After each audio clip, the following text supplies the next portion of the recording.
ரங்கத்தேரு ஓ தேவை என்ன கேளு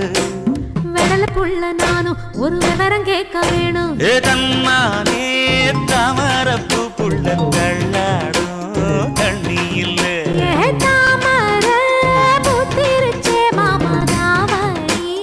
வாங்கி வாங்க ஊரெல்லாம் கூட்டிக்கிட்டு வருவேனே வேளங்குட்டி